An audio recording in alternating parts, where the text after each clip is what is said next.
नमस्कार. संजीवनी मालिकेमध्ये मी योगिता चौधरी आपल्या सगळ्यांचं मनपूर्वक स्वागत करते. सुप्रसिद्ध कविवर्य बा भ बोरकरांच्या कवितेच्या 2 ओळी अशा आहेत ज्यात ते म्हणतात, तेच डोळे देखणे जे कोंडिती साऱ्या नभा, तेच डोळे देखणे जे कोंडिती साऱ्या नभा, ओळीती दुःख जनांच्या सांडिती नेत्रप्रभा. जगाच्या सगळ्या भाषांच्या साहित्यात कवी आणि लेखकांनी डोळ्यांबद्दल बरंच काही सांगितलेलं आहे. आज आपण या जगाचे रंग, रूप, ऋतू, आकार, दिवस रात्र वगैरे जाणू शकतो, ते केवळ डोळ्यांद्वारेच. अशा या मौल्यवान डोळ्यांमध्ये निर्माण होणारे दोष व विकारांवर मात करण्याकरता वैद्यकीय शास्त्राने अतिशय प्रगत अशा तंत्रज्ञानाची निर्मिती केली आहे. इतकंच काय तर आज सहजपणे नेत्ररोपणही केलं जातं. सेवाभावी डॉक्टरांचा जीवन प्रवास उलगडताना आजच्या प्रगत तंत्रज्ञानाचा परिचय करून देणारी आमची ही मालिका म्हणजे संजीवनी.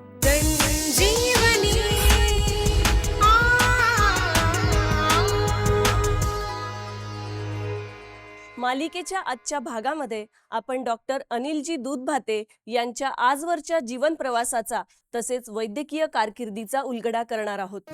आणि त्याकरता मी आले आहे पुणे येथील डॉक्टर दूधभाते नेत्रालय व रेटिना सेंटरमध्ये. संजीवनीच्या सर्व प्रेक्षकांना माझं विनम्र अभिवादन.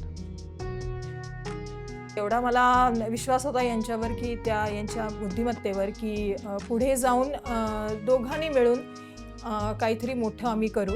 लोकांची दृष्टी चांगल्या पद्धतीची करून देणं, याचबरोबर सामाजिक दृष्टिकोनातून काम करणं, याच्यामध्ये खरं तर त्यांचं कौतुक करण्यासारखं आहे. फार त्यांनी कष्ट, जिद्द आणि पूर्ण समर्पण देऊन आज या मोठ्या लेवलवर त्यांनी यश संपादन केलेलं आहे. एक अत्यंत विजनरी आणि सहृदयी माणूस आहे ते. परिस्थितीची जाण, जगण्याचे भान ठेवून सरांनी डोळ्यांच्या नेत्र रुग्णांच्या हृदयात स्थान मिळवले आहे. माझा जन्म 1982 या साली निलंगा तालुक्यामध्ये लातूर जिल्ह्यामध्ये शिराडोण या गावी झाला. माझे वडील हे प्रायमरी टीचर होते. तिथेच जवळपास एक औंढा म्हणून गाव होतं, ते तिथे प्रायमरी स्कूलला टीचर म्हणून ते दररोज त्यांचा सेवा देत असे. तिथेच मी जिल्हा परिषद शाळेमध्ये 1ली ते 7वी या वर्गामध्ये शिकत होतो. म्हणून गाव आहे तिथं 1ली ते 7वी पर्यंत शिक्षण घेतले आणि प्रत्येक वर्गात ते पहिला नंबर निघत गेले.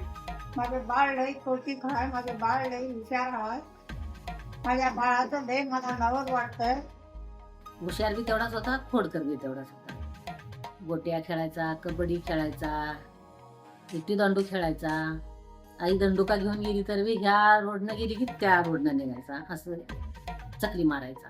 1993ला किल्लारीमध्ये भूकंप झाला. त्यावेळेस पेठसांगवी म्हणून एक गाव होतं, तर तिथे माझी बहीण पेठसांगवीला दिली होती आणि या भूकंपामध्ये माझे भाऊजी वारले. म्हणून मी 8वी 9वी 10वी त्या ठिकाणी गेलो आणि इथेच माझा कायापलट किंवा इथेच माझं जे टर्निंग पॉईंट म्हणतात ते माझं झालं. उमरग्यात होता. उमरग्यात 5 किलोमीटर शाळा होती. तेव्हा व्हॅन नव्हतं, ऑटो नव्हते, काही नव्हते.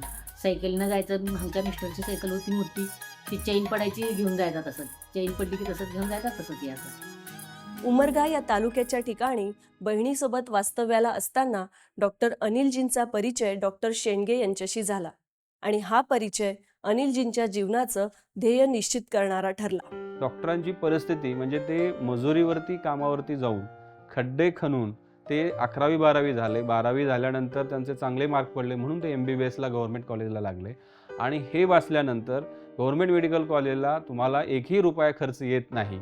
हे ज्यावेळेस माझ्या मनामध्ये एक इम्पॅक्ट पडला, त्यावेळेस माझ्या इन्स्पिरेशन जे आहे ते मला डॉक्टर KD शेंडगे सर झाले आणि त्याच वेळेस मी ठरवलं की नाही, आपलं आता टार्गेट शिक्षक नाही तर आपल्याला डॉक्टर KD शेंडगे सारखं आपल्याला डॉक्टर व्हायचं आहे. 10वीमध्ये चांगली टक्केवारी घेऊन विज्ञान शाखेमध्ये ॲडमिशन घेण्यासाठी लातूर या ठिकाणी शाहू कॉलेजला ॲडमिशन घेतले. 11वी 12वीमध्ये पण अशाच जोमानं की झपाटल्यासारखं मी त्या गोष्टीकडे मी बघितलं आणि त्याच पद्धतीनं अभ्यास आणि या सगळ्या गोष्टी केल्या. 12वीला अतिशय चांगल्या पद्धतीनं आमची नीट एक्झाम होती. त्या नीट एक्झाममध्ये अतिशय चांगल्या पद्धतीचं स्कोअर झाला आणि मला गव्हर्मेंट मेडिकल कॉलेज संभाजीनगरला ॲडमिशन भेटलं. डॉक्टर अनिलजींनी संभाजीनगरमधील शासकीय वैद्यकीय महाविद्यालयात MBBS करता ॲडमिशन मिळवल्यानंतर त्यांच्या जीवनात काही महत्त्वाचे बदल घडत गेले. याच काळात RSSचे डॉक्टर तुपकरी यांच्याशी डॉक्टर अनिलजींचा संपर्क आला व त्यांच्या विचारांचा प्रभाव डॉक्टर अनिलजींवर पडला. फर्स्ट राष्ट्रप्रेम, फर्स्ट राष्ट्र, आपला देशभक्ती या गोष्टीवरती जास्त फोकस असायचा. आणि आपण जे गोष्ट आहे की आपण जे करतोय ते तर आहेच आहे, पण आपलं जे काही मेन जे आहे, जे काम असलं पाहिजे हे राष्ट्रप्रेम आणि राष्ट्रभक्ती असली पाहिजे आणि नंतर बाकी सगळ्या गोष्टी. तर हा जो इम्पॅक्ट आहे तो माझा MBBSला असल्यापासून माझ्या डोक्यामध्ये हा इम्पॅक्ट पडलेला होता. घाटी हॉस्पिटलच्या हॉस्टेलला राहून त्यांनी मेडिकलचा अभ्यास चालू ठेवले. तिच्यासोबतच काही श्रमदानाचे काम केले. स्वच्छता अभियान, झाडे लावणी असा उपक्रम याने केले. सेकंड इयरला असताना तिथे health and auto learning organisation HALO ही संघटना होती. गव्हर्मेंट मेडिकल कॉलेज घाटी संभाजीनगरला तिथून एक 50 किलोमीटरच्या अंतरावरती एखादं छोटंसं गाव आम्ही निवडायचो आणि वर्षभर तिथं आम्ही कार्यक्रम करायचो म्हणजे काय, तिथलं जे काही आरोग्य आहे त्यांची रक्षण करण्यासाठी किंवा त्याच्यावरती त्यांना व्यवस्थित अतिशय चांगल्या पद्धतीनं मार्गदर्शन करण्यासाठी आम्ही तिथे कॅम्प भरवायचो. आणि असा हा जो काही उपक्रम आहे आम्ही दर वर्षाला एक गाव दत्तक घेऊन आम्ही करायचो. तर अशा पद्धतीनं पुढचं वाटचाल करत असताना PGCET म्हणून होती, म्हणजे पोस्ट ग्रॅज्युएशनला तुम्हाला जर ॲडमिशन घ्यायचं असेल तर एक CET एक्झाम तुम्हाला द्यावी लागायची आणि ती CET एक्झाम दिली आणि अतिशय चांगल्या पद्धतीनं त्याच्यामध्ये मार्क भेटल्यानंतर मी सगळ्यात एशियामधलं सगळ्यात नंबर 1चं टॉपमोस्ट जे हॉस्पिटल आहे set GS medical college and KM hospital या ठिकाणी मी MS ऑप्थॅल्मॉलॉजीला ऑप्ट केलं. Set GS medical college KM हॉस्पिटलला गेल्यानंतर माझ्या जी काही सोशल ॲक्टिव्हिटी आहे त्याला अतिशय चांगल्या पद्धतीनं मला उजाळा आला. आणि मला एक गोष्ट सांगायची वाटते की सेकंड इयरला ज्यावेळेस मी MSला होतो त्यावेळेस मी माड या संघटनेचा अध्यक्ष झालो. एकदा आम्ही एका गोष्टीसाठी किंवा काही गोष्टी आमच्याकडे हे होत्या की त्या गोष्टी रेसिडेंट डॉक्टरला भेटत नव्हत्या आणि त्यासाठी आम्ही मोठा संप केला आणि 7 ते 10 दिवस मला अजूनही आठवतं की 7 ते 10 दिवस आम्ही संप केला होता. त्यावेळेस आमच्यावर कारवाई पण झाली होती. माझ्यावरती FIR किंवा पब्लिक लिटिगेशनच्या काही केसेस पण झाल्या होत्या. पण हे डॉक्टर लोकांसाठी आणि डॉक्टरांच्या माझ्या फ्रेंडसाठी मी ह्या गोष्टी झेलल्या आणि तिथून मला माझी ही सामाजिकची जी चळवळ आहे किंवा त्याला एक राजकीय टच म्हणायला काही हरकत नाही, तर ही सुरुवात माझी हे MS करत असताना झाली. MSला गेल्यानंतर एकदा म्हणजे हे शेवटचं आहे, म्हणजे हे डेस्टिनेशन माझ्यासाठी शेवटचं होतं म्हणजे अभ्यासाच्या दृष्टिकोनातनं. कारण काय की MBBS नंतर MS आणि MS नंतर आपल्याला आता पुढे प्रॅक्टिस करायचंच आहे. त्याच वेळेस 2010मध्ये मी पासआउट झालो आणि त्याच वेळेस माझं लग्न झालं.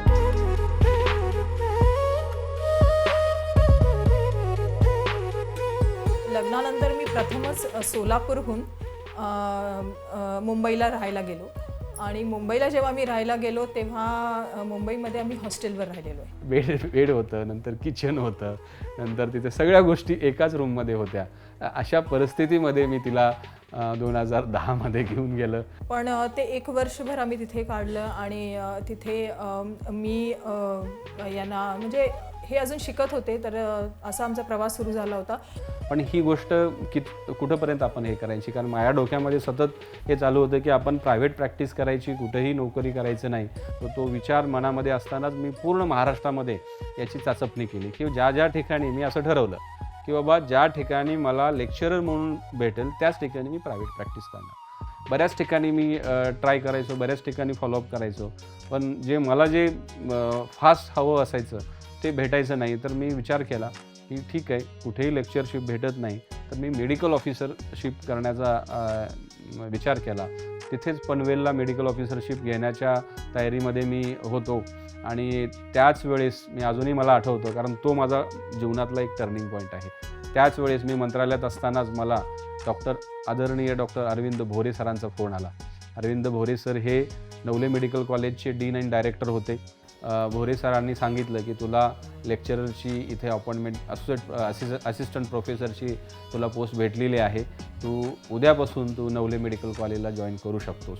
आणि दुसऱ्याच दिवशी म्हणजे मला अजूनही आठवतं 5 मे का 6 मे 2011ला मी नवले मेडिकल कॉलेजला ॲज ए असिस्टंट प्रोफेसर म्हणून जॉईन झालो. नंतर मी 3-4 महिन्यांनी मी पण पुण्यात आले होते आणि मग आम्ही नवलेमध्ये आम्हाला एक 2 BHK असा नवलेच्याच कॅम्पसमध्ये आम्हाला एक रेसिडेन्स मिळाला होता.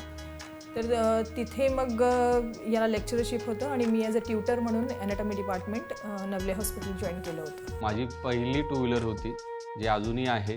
त्या 2 व्हीलरवरती मी 2 महिने साधारणतः 5000 किलोमीटर पूर्ण पुण्या आणि पिंपरी चिंचवड या एरियामध्ये मी फिरलं. आणि त्याचा मागचा हेतू हाच होता की आपल्याला क्लिनिक चालू करायचं आहे. म्हणजे लेक्चरर म्हणून जॉईन होतोच, 4च्या नंतर जे संध्याकाळचा जो वेळ होता 4 ते 9 असं 4 ते 5 तास मला भेटत होते. तर या 4 ते 5 तासामध्ये मला क्लिनिक चालू करायचं होतं. जागा बघण्यासाठी सरांनी एवढे कष्ट घेतले. त्यांचे कष्ट हे असे की ते 4 वाजल्यापासून ते संध्याकाळी किती वाजता येतील रिटर्न हे मी तुम्हाला सांगू शकत नव्हते. आणि शेवटी 18 जुलै 2011 या दिवशी डॉक्टर सोनवणे म्हणून ENT सर्जन आहेत, याच रोडवरती आहेत. गार्गी क्लिनिक त्यांचं क्लिनिक आहे आणि त्यांच्या ठिकाणी मला एक रूम साधारणतः 2011मध्ये 3000 रुपये रेंटच्या हिशोबानं मला 4 ते 9 वापरण्यासाठी त्यांनी दिली. इथून पुढे डॉक्टर अनिलजींनी स्वतःची प्रॅक्टिस चालू करण्याचा निर्णय घेतला.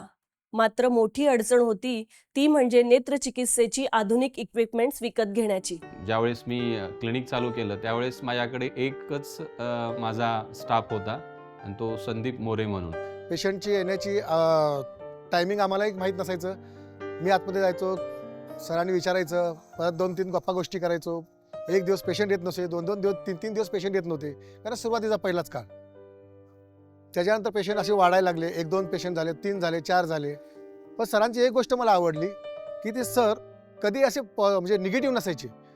म्हणायचे काय नाही संदीप, आपण जे करतोय ते पॉझिटिव्ह दृष्टीनेच बघायचं असतात. सुरुवातीला कसं असतं की ज्यावेळेस नवीन तुम्ही चालू करता त्यावेळेस तुम्हाला काही इन्स्ट्रुमेंट्स तुम्हाला घ्यावी लागतात. आणि मला अजूनही आठवतं की त्या इन्स्ट्रुमेंट जे आहेत म्हणजे एक स्लिट लॅम्प आणि चेअर युनिट असं साधारणतः आणि ऑटो रिफ्रॅक्शन मीटर जे असतं ते साधारणतः म्हणजे बेसिक गोष्टी आहेत. ते साधारणतः 5 लाख रुपये लागत होते आणि त्यावेळेस 5 लाख रुपये पण माझ्याकडे नव्हते. पण म्हणतात ना, इच्छा तिथे मार्ग. त्यानुसार डॉक्टर अनिलजींनी मार्ग काढला आणि इन्स्ट्रुमेंट्स बनवणाऱ्या कंपनीला पोस्ट डेटेड चेक्स देऊन अपेक्षित इन्स्ट्रुमेंट्स खरेदी केली. तर मी त्या कंपनीशी चर्चा केली आणि मी त्यांना सांगितलं की आत्ता माझ्याकडे 1ही रुपया माझ्याकडे नाही आहे, पण मी तुम्हाला पोस्ट डेटेड चेक अशा हिशोबानं 10 महिन्याचे मी त्यांना 50,000 रुपयाचा चेक दिला. याचं कारण काय की मी नवले मेडिकल कॉलेजमध्ये लेक्चरर होतो. त्याच्यानंतर 2 महिन्यांनी माझी मिसेस पण तिथे ट्युटर म्हणून अनाटॉमी डिपार्टमेंटला जॉईन झाली आणि तिला 30,000 रुपये पगार होता. तर मी असा विचार केला जरी एकही पेशंट नाही आला तरीसुद्धा 50,000 रुपये जे आहे ते माझी पगार जाईल आणि घर भागवण्यासाठी मिसेसचा पगार आहे, अशा हेतूनं मी हे क्लिनिक चालू केलं. शिक्षणाच्या जोरावर आणि स्वतःच्या स्किल्सवर त्यांनी स्वतःच्या सर्जरीच्या जे एक स्किल्स आहेत त्याच्यावर त्यांनी खूप सारे पेशंट्स जे आहे यांच्याकडे खूप अट्रॅक्ट होऊ लागले. म्हणजे माउथ पब्लिसिटी म्हणा किंवा एक नवीन डॉक्टर आहे ऑन द सिंहगड रोड असं म्हणा. आणि सगळ्यात लहान वयाचे जे एक ऑप्थॅल्मॉलॉजिस्ट आहे त्याच्यामुळे ते पेशंट हळूहळू यायला लागले. फौड रोडला एक आय हॉस्पिटल आहे. तर त्या आय हॉस्पिटलमध्ये मी या 1.5 ते 2 वर्षामध्ये जे काही सर्जरी असतील ते त्या ठिकाणी मी करायचो. सकाळी पेशंटला 7 ते 9च्या दरम्यान बोलवायचो आणि 9 वाजता मी परत नवले मेडिकल कॉलेजला जॉईन करायचो आणि परत 5 ते 9 माझी OPD असायची.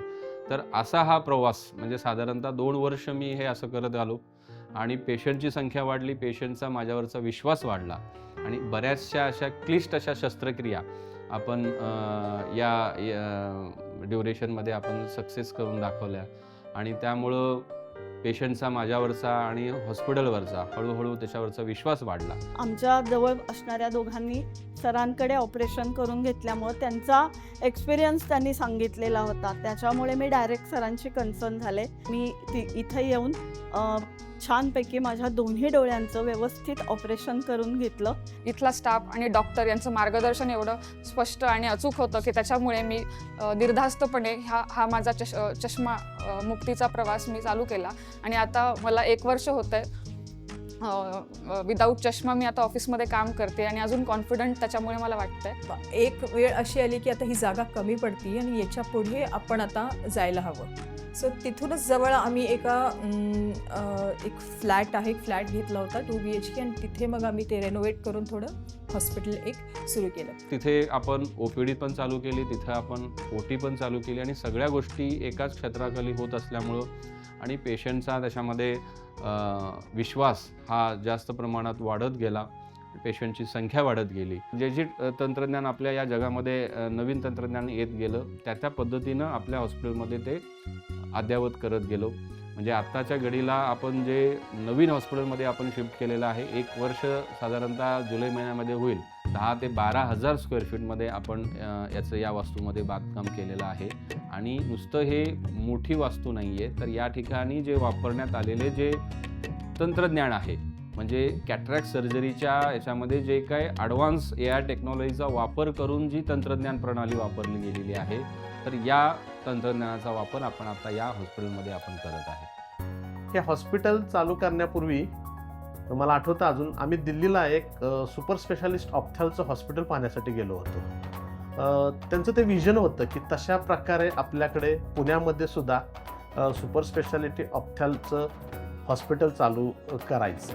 आणि मला अजून चांगलं आठवतं की सेम तसंच्या तसंच हे हॉस्पिटल चालू करण्यात आलं.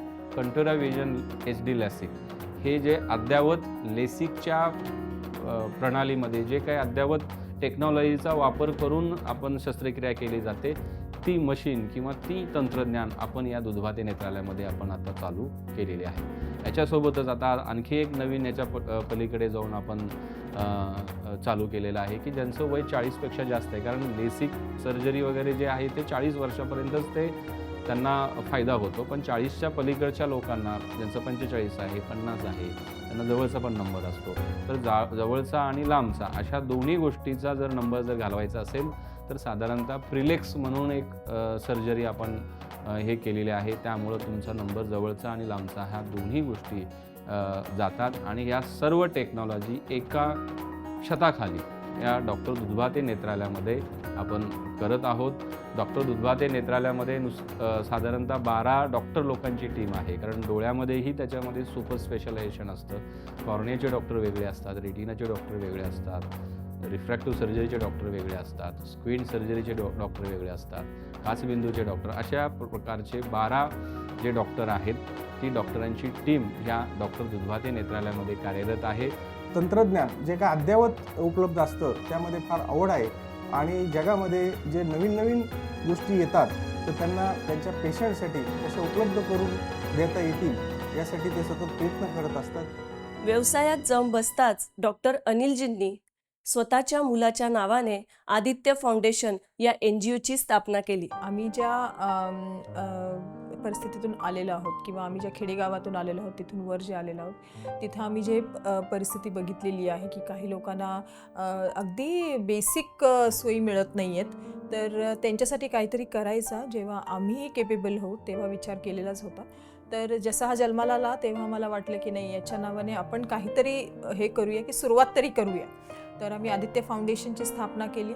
अदानस्य प्रदानस्य क्रियामस्य कर्मणा सिप्रत क्रियमानस्य कालाहा पिबती तद्रसम. म्हणजे जे काही आयुष्यामध्ये द्यायचं आहे, घ्यायचं आहे, ते जर वेळेत दिलं किंवा वेळेत घेतलं तर त्याचा खऱ्या अर्थानं समाजाला उपयोग होतो.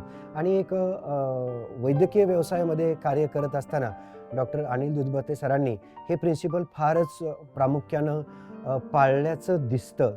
आपल्या समाजातील ज्या घटकापर्यंत ह्या हेल्थ सर्व्हिसेस पोचत नाहीत, स्पेसिफिकली आय सर्व्हिसेस, त्या घटकापर्यंत या आय सर्व्हिसेस पोचल्या गेल्या पाहिजे.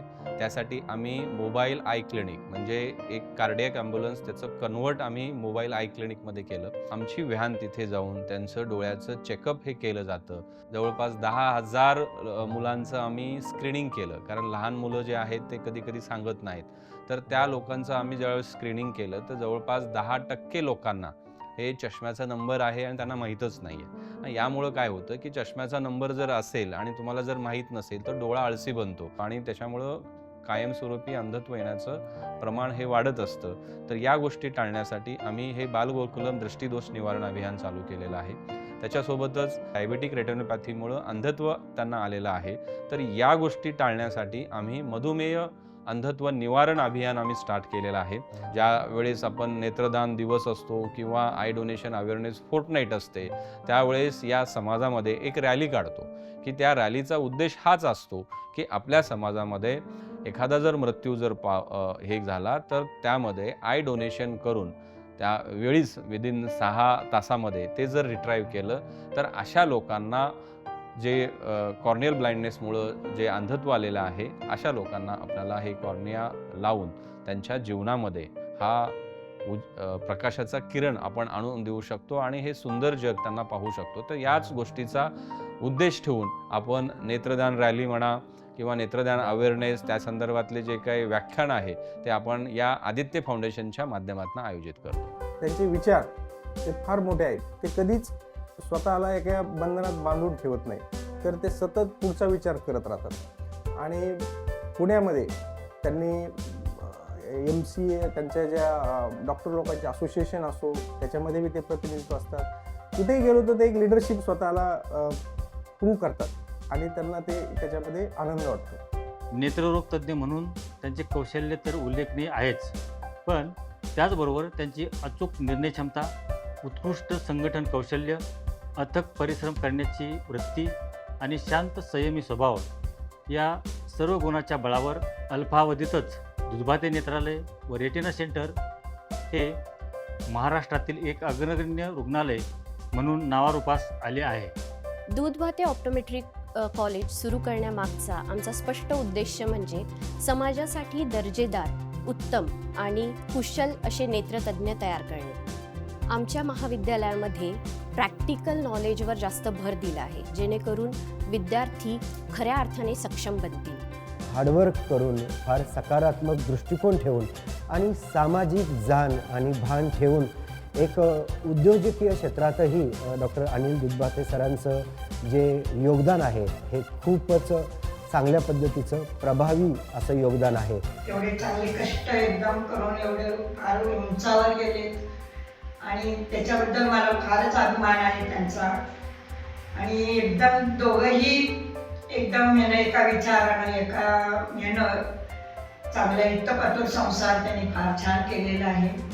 इथेपर्यंतचा हा जो काही प्रवास आहे तो फक्त एकट्या दुकट्यामुळं नव्हे, तर यामध्ये माझा सर्व स्टाफ, माझे पेशंट आणि मित्रपरिवार आणि या संस्थेला मदत करणारे सर्व मार्गदर्शक आणि मुख्य माझी फॅमिली या सर्वांना मी धन्यवाद देतो. तर हा होता डॉक्टर अनिलजी दूधभाते या सेवाभावी नेत्रतज्ञ डॉक्टरांचा जीवन प्रवास. तर अशाच एका सेवाभावी डॉक्टरांना भेटूया पुढील आठवड्यात याच दिवशी याच वेळी संजीवनीमध्ये. जय हिंद, जय महाराष्ट्र.